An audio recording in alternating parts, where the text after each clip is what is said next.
Secure synopsis for June 2021. Let's get started and start reading out the main questions of the Insights Secure synopsis. And the first one is General Studies 1, and the topic under it is Social Empowerment Role of Women and Women's Organization. Why rural women are bearing the weight of India's second COVID wave. Discuss the need for sustainable, gender inclusive economic recovery with special focus on rural women. India, which has one of the lowest female labor force participation rates in the world, has always had more rural women at work than urban. Pre COVID, about 25% of rural women were in the workforce versus 18% of urban women. And it's these rural women who have borne the burden of the lockdowns and COVID 19 most heavily, losing jobs, incomes forced into precarious working conditions, all while ferrying water and firewood, cooking, and tending to unwell family members. Over the past year, urban women were pushed into rural work between March 2020 to March 2021. The number of women employed in rural areas increased by 9.6%, while those employed in urban areas fell by 19.6%. The shift was much lower amongst men, with male rural employment increasing by 0.8% and urban employment falling by 0.3%. As the second wave hit rural India with an unexpected ferocity, it washed away 5.7 million rural women's jobs in April 2021. Rural women formed nearly 80% of job losses in April 2021 compared to just 11% in April 2020. Some early signs of recovery were seen in May 2021 as nearly 2.8 million rural women returned to employment, which is 11% of rural female workforce. Even though 8.6 million rural men lost jobs, 3.5% of the rural male workforce, which means the women have taken a lot of hit during the pandemic. It is they who lose the jobs first whenever there is some kind of a crisis. And when it comes to the men losing jobs, when men lose jobs, it's going to have a huge amount of impact on the family, because India is still a male member working family, a male breadwinner.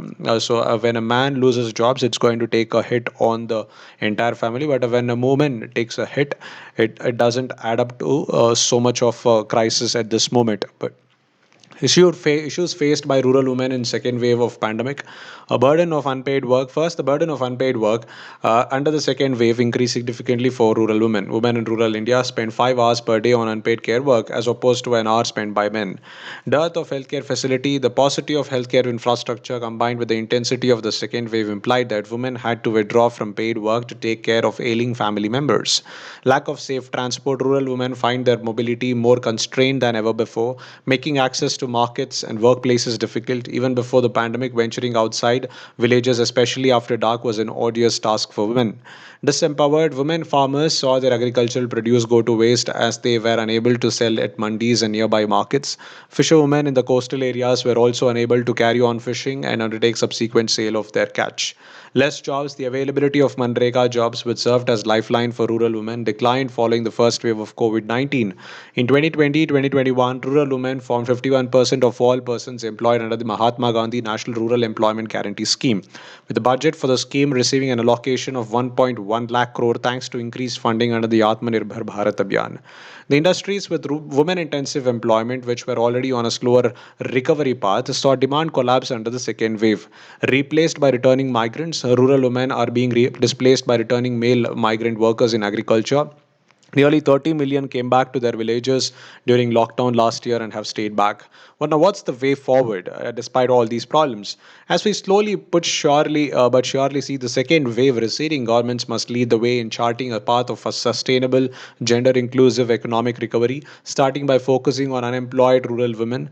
Public expenditure and investment should focus on schemes and sectors which have high job creation potential for women, including Manrega and the care economy, comprising child care, elderly care, and other care services. Personal protective equipment could be preferentially procured from women led SHGs for distribution in rural healthcare facilities, reducing logistical costs and spurring local economic development. India's 2.5 million frontline healthcare workers, ASHAs, AWWs, and ANMs, most of whom are women, must be recognized as workers, provided appropriate PPE, and paid adequate monthly wages in recognition of their service to the country. Landless women farmers and agriculture wage workers are most vulnerable and should be targeted under the cash based social protection schemes. Most importantly, schemes such as PMG Disha need to have a special focus on improving digital literacy for rural women. so that they are not left out of the growing digital economy, right? Because digital literacy is one of the most important thing right now when we are moving everything online. Most of them, even though they have mobile phones, even they use it for talking on the phone or messaging, still they are little left out in terms of utilizing the applications within the phone, how to go to the app store and download an app, and how do we log into that app. Despite being youngsters as us, we still look for YouTube videos to understand how do we do things. Just imagine the plight of the rural women, the plight of the rural men, plight of the rural poor, to actually understand how to work taking these applications in the mobile phone, despite even though having an internet in their phone. Let's move on to the next topic, general studies 2. Government policies and interventions for the development in various sectors and issues arising out of their design and implementations. Issues relating to development and management of social sector services relating to health, education, human resources. In a country like India, with layered health systems and cultural beliefs, it would be unwise to completely reject traditional systems in favor of modern medicine. Comment. Now, this is a fight between the traditional medicine and the modern medicine. Now, let's have a look at it. The pandemic has exposed and deepened existing fault lines between modern and traditional systems of medicine. The tussle is well exemplified in the public spat between the Indian Medical Association and Ramdev, founder of Patanjali Ayurveda. Unwise to reject traditional system of medicine completely, the use of natural products for the treatment of human ailments has been prevalent in societies all over the world for ages. In this long time, modern medicine is a new entrant. Several blockbuster drugs that changed the face of medicine in the last century originated from natural sources. They got inducted as modern drugs after going through a long process: identification of active ingredients, preclinical studies, understanding the mechanism of action, study of side effects, and large clinical testing. Well, now let's have a look at the case study. Gananath Sen and Karthik Chandra Bose from Kolkata had reported in 1931 that an alkaloid extracted from Sarpagandha could treat hypertension. After this, Dr. Salimuzzaman Siddiqui in Delhi's Tibia College isolated five crystalline alkaloids from the herb and tested them on frogs and cats. Building upon this, Dr. Rutom Jal Vakil, a Bombay cardiologist, conducted a small study on hypertension patients and published his findings in the British Medical Journal in 1949. The paper took the medical world by storm and changed the face of hypertension management globally. Modern medicine is evidence based and scientific. Due to technological advancement in diagnostics and investigations, modern medicine has become more evidence based. Influencing people making cross comments on modern medicine will lead to people going to quacks, not getting in treatment on time, which could save life and also lead to vaccine hesitancy. Case study: not all Ayurvedic solutions are helpful. For instance, the Central Drug Research Institute of the Council of Scientific and Industrial Research developed a memory enhancer using Bacopa Muneri, extracted from Brahmi. It was marketed as Memory Plus. A few years down the line, the CDR found that the Memory Plus had very low availability of the active compound and its effect was no better than grass growing in backyards. The license of the company was revoked. These examples show that everything mentioned in ancient texts cannot be marketed as drugs in modern times till evidence is generated about their efficacy and safety based on well accepted criteria. This is what is problematic for some proponents of the traditional systems and their supporters. A recent example is B. Anandaya of Krishnapatnam in Andhra Pradesh, who has been doling out to thousands of people a magic cure for COVID 19, which he claims to have prepared from locally available herbs. Now, what's the way forward? Science evolves based on evidence, it is not dogmatic like ancient texts.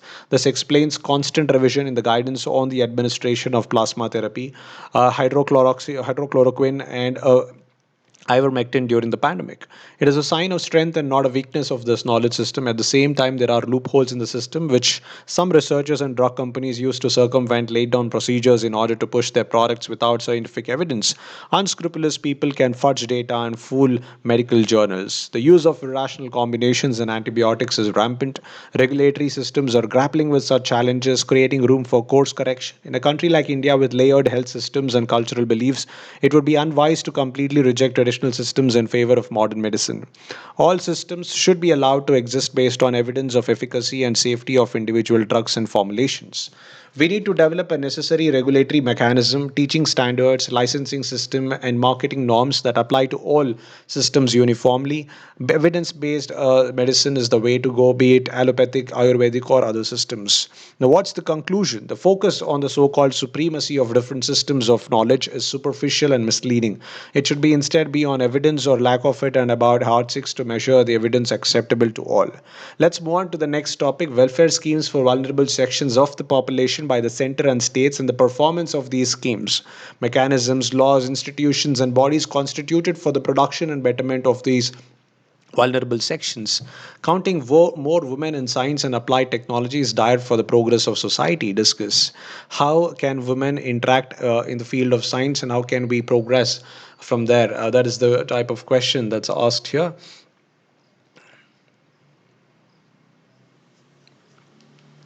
So, since independence, successive governments in India have taken many steps in bringing gender empowerment. However, various developmental indices like Global Gender Gap Index 2020, where India ranks in 112th place, reflect that still a lot needs to be done in this regard. One such area of improvement is increasing gender participation in STEM, science, technology, engineering, and mathematics fields. Body India tops world rankings in producing female graduates in STEM with 43%, but employs only 14% of them. In comparison, Sweden produces 35% female STEM graduates and employs 34% of them. Status of women in STEM fields: about 43% of STEM graduates in India may be women, which is the highest in the world, but women's share in STEM jobs in India is a mere 14%. Most of the women STEM graduates in India either pursue another career or do not work at all. Women across the world face the leaky pipeline problem in STEM fields. Women leave the workforce due to the absence of supportive institutional structures during pregnancy, safety issues in fieldwork, and the workplace. The STEM field is so perpetuated with gender stereotypes, it has a very strong male dominated culture. Further, there is a lack of role models for girls and women. Not just societal norms, but issues related to poor education and healthcare access are responsible for a lesser number of women in these fields. What's the way forward? Leveraging Digital India. With the launch of Digital India, there has been a dramatic rise in terms of increased access to the internet across the country. Thus, Digital India provides an opportunity to impart education in the STEM field to women. Replicating ISRO model, the role of women engineers in the launch of the ISRO's second moon mission Chandrayaan 2 shows that how social shackles pertaining to women are loosening. Thus, there is a need for emulating ISRO's model in STEM fields. Bringing behavioral change. Subdued gender participation emanates from social economic issues which can be treated by bringing behavioral change. For this, the contributions of women in the STEM sector should be highlighted in textbooks. This may motivate the next generation of girls to be leaders in the STEM sector. A recent research report by McKinsey said the narrowing the gender gap in STEM can lead to an increase of 12 to 28 trillion dollars in the global economy. Thus, India should look at gender equality as an essential facet of the development perspective. Now let's move on to the next topic: issues relating to development and management of social sector services relating to health, education, human resources. What do you understand by vaccine hesitancy? Discuss the consequences of it and also suggest some communication strategy to resolve this issue. Vaccine hesitancy is one of the most devastating problem at this moment, because even if there are vaccines available, people are not ready to get vaccinated because of their doubts on those vaccines. Now, how do we rectify it?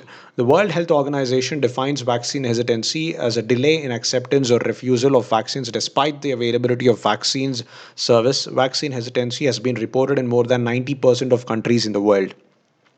Let's illustrate some of these points here. Globally, nearly 4,24,000 children have confirmed measles in 2019, as against a figure of 1,73,000 in the whole of 2018. In India, poor communities of Uttar Pradesh were reported to have taken 5 times low uptake of rural polio vaccine in the early 2000s. Now, what's the reason for vaccine hesitancy? First one is religious propaganda that the vaccine may contain microbes, chemicals, and animal-derived products, which is forbidden by religious laws.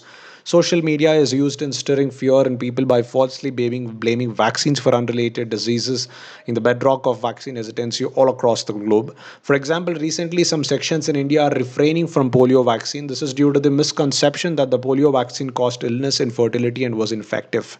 Vaccine derived diseases. Oral polio vaccines contains a weakened but live polio virus. This virus from the vaccine is excreted by immunized children, which can move from one person to another.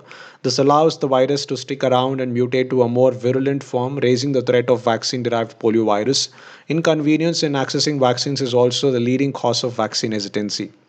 Now, what is the steps that can be taken to address this vaccine hesitancy in India? Vaccination as the default approach. Some countries have implemented a specific sanctions for vaccine hesitant families. Example, France has made 11 vaccines mandatory for children. Unvaccinated children cannot be enrolled at nurseries or schools. In Australia, parents of children who are not vaccinated are denied the universal family allowance welfare payments. Building trust, vaccine manufacturer can provide honest information about side effects and reassurance on a robust vaccine system. They can also provide vaccination related FAQs answering questions on benefits, safety, and immunological aspects of vaccines, and links to a number of online resources for physicians and parents. Digital algorithms, Google, Facebook, and other such platforms can be requested to make sure that users can only get to see the credible science-based information about the vaccines. Misinformation need to be addressed. A 2018 study found low awareness to be the main reason why 45% of children miss different vaccinations in 121 Indian districts that have higher rates of unimmunized children. While 24% did not get vaccinated due to apprehension about adverse effects, 11% were reluctant to get immunized for reasons other than fear of adverse effects. The influential person or celebrity should come forward to dispel the myths leading to vaccine hesitancy. Let's move on to the communication strategies that can be utilized. Use of persuasion through advertising by role models, awareness generation among masses, use of legitimate and expert sources to provide awareness, use of incentives to boost vaccination drives. Let's conclude it. Vaccine hesitancy is threatening the historical achievements made in reducing the burden of infectious diseases, which have plagued humanity for centuries. A collaborative effort between pediatricians, family doctors, parents, public health officials, governments, the technology sector, and civil society will allow myths and misinformation around vaccination to be dispelled. Elucidate the key features of the Model Tenancy Act and bring out the challenges in its execution and suggest measures to overcome. Tenancy is a legal arrangement in which someone has the right to live in or use a building or land owned by someone else in exchange for paying rent to its owner. As per Census 2011, more than 1 crore houses were lying vacant in urban areas. The existing rent control laws are restricting the growth of rental housing and discourage owners from renting out their vacant houses due to the fear of repossession, as per Ministry of Housing and Urban Affairs.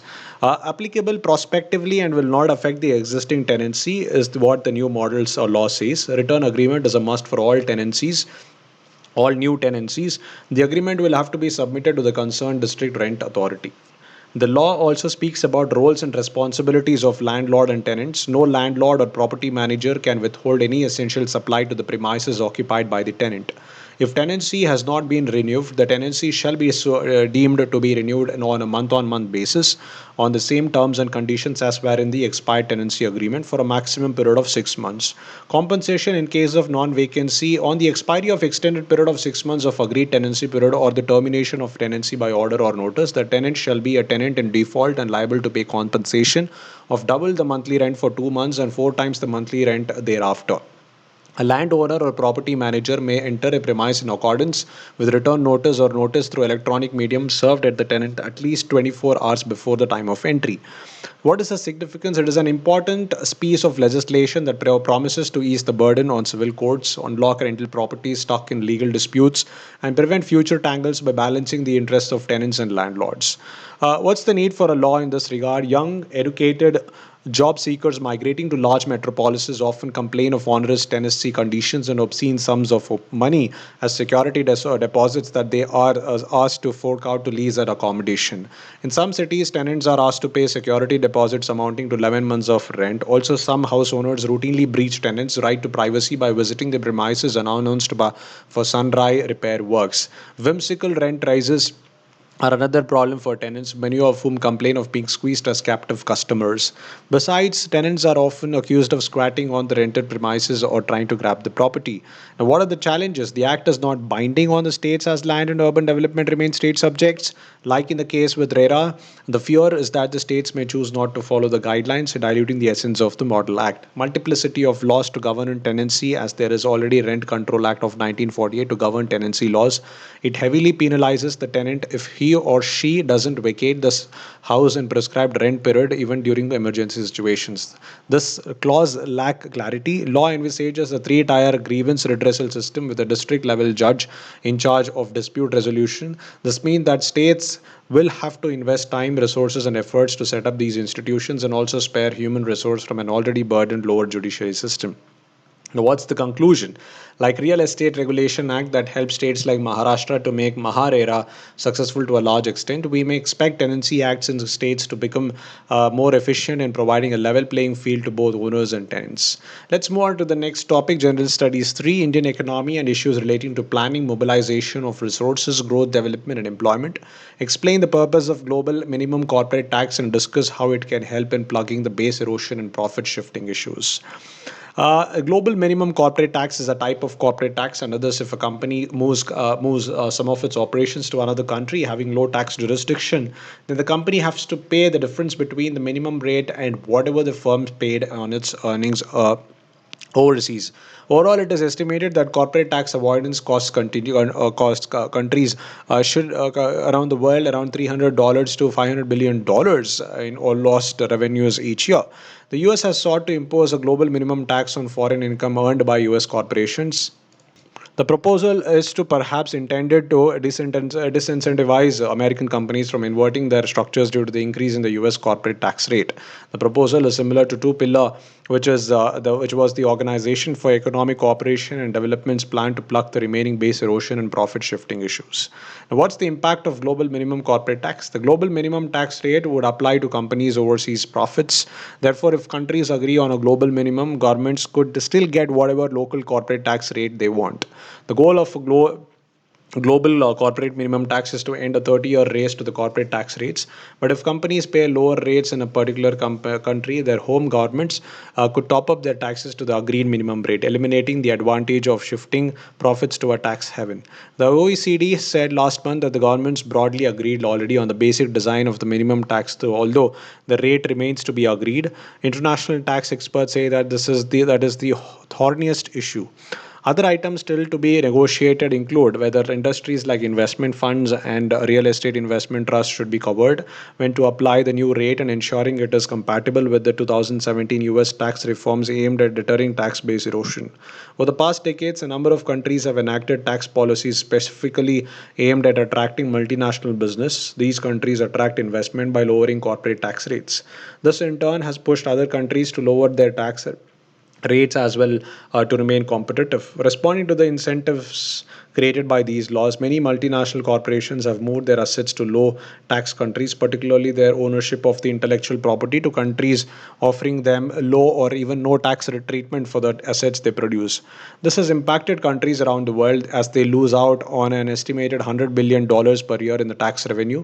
India's annual tax loss due to the corporate tax abuse is estimated to be about $10 billion. Now, what's the challenges? The proposal impinges on the right of the sovereign to decide a nation's tax policy. Taxation is ultimately a sovereign function. That means a country's own decision. Depending upon the needs and circumstances of the nation, government is open to participate and engage in the emerging discussions globally around the corporate tax structure. A global minimum rate would essentially take away a tool that countries use to push policies that suit them. A lower tax rate is a tool they can use to alternatively push economic activity. For instance, in the backdrop of the pandemic, IMF and World Bank data suggest that developing countries with less ability to offer mega stimulus packages may experience a longer economic hangover than developed nations. Also, global minimum tax rate will do little to tackle tax evasion. India has already been proactively engaging with foreign governments in double taxation avoidance agreements, tax information exchange agreements, and multilateral conventions to plug loopholes. This proposal of a common tax rate thereby adds no further benefits to India. A lower tax rate is a tool for India to alternatively push economic activity. If the proposal comes into effect, India may experience a longer economic hangover than other developed nations with less ability to offer mega stimulus packages. Multilateralism will further stumble in such a policy. The policy will create haves and have nots across the world. Conclusion, therefore, even though a lot more remains to be done to achieve parity in international financial relations and the advancement of the goals of global tax justice, the global corporate minimum tax could go a long way in the accomplishment of these aims. Countries like India should not be recalcitrant about signing on to this proposal and should approach this idea with cautious optimism. Let's move on to the next topic, General Studies 4, Challenges of Corruption. The requirement of government sanction for prosecuting dishonest officials is a protective shield for corruption. Do you agree? Prevention of corruption prevents courts from taking cognizance of offences allegedly committed under the Act by a public servant without prior sanction of the government. Such provisions were conceived to ensure that the public servants are not harassed and their work not stymied by vexations and frivolous complaints. But in practice, these proactive measures have functioned as a shield against prosecution, encouraging dishonest bureaucrats and ministers to float the law with impunity. Government's action protects officers from harassment. The Act proposes a shield for government servants, including those retired from prosecution, by making it mandatory for investigating agencies such as Central Bureau of Investigation to take prior approval from a competent authority before conducting any inquiry against them. Such a requirement is not a shield for corrupt officers, rather prevents honest from being harassed. Moreover, it states that such permission shall not be necessary for cases involving the arrest of a person on the spot on the charge of accepting or attempting to accept any undue advantage for himself or for any other person. Another relief that the Act provides to public servant is that in any corruption case against him or her, the factor of undue advantage will have to be established. Government sanction acts as a shield for corrupt officials. The older law had a broad definition of a corrupt public official, defining it simply as any person who, while holding office as a public servant, obtains for any person any valuable thing or pecuniary advantage without any public interest. The amendments narrow this definition significantly by adding the test of intention, meaning prosecuting agencies will have to prove a conspiracy to carry out corrupt acts rather than simply pointing to disproportionate assets or questionable actions. Prior permission of the government or the competent authority will now be required for registering certain corruption offences. Previously, the provision for taking such permission was quashed and set aside by Supreme Court in 2014 in a writ petition. This permission will give immunity to corrupt government officers. Even sanction for prosecution of corrupt public servants would be needed even after their retirement, giving them one more level of immunity or protection. The offence of disproportionate assets under Section 13, Clause 1, Clause E has been made much more difficult to prove and has been diluted. Now, what's the way forward? Strengthen oversight institutions to ensure resources reach those most in need. Anti-corruption authorities and oversight institutions must have sufficient funds, resources, and independence to perform their duties. Publish relevant data and guarantee access to information to ensure that the public receives easy, accessible, timely, and meaningful information. All agencies should cooperate to eradicate corruption. Preventive corruption measures must be appreciated and adopted as prevention is better than cure. Strengthen Lokpal and Lokayukta with adequate powers and independence. Thank you so much for being part of this video.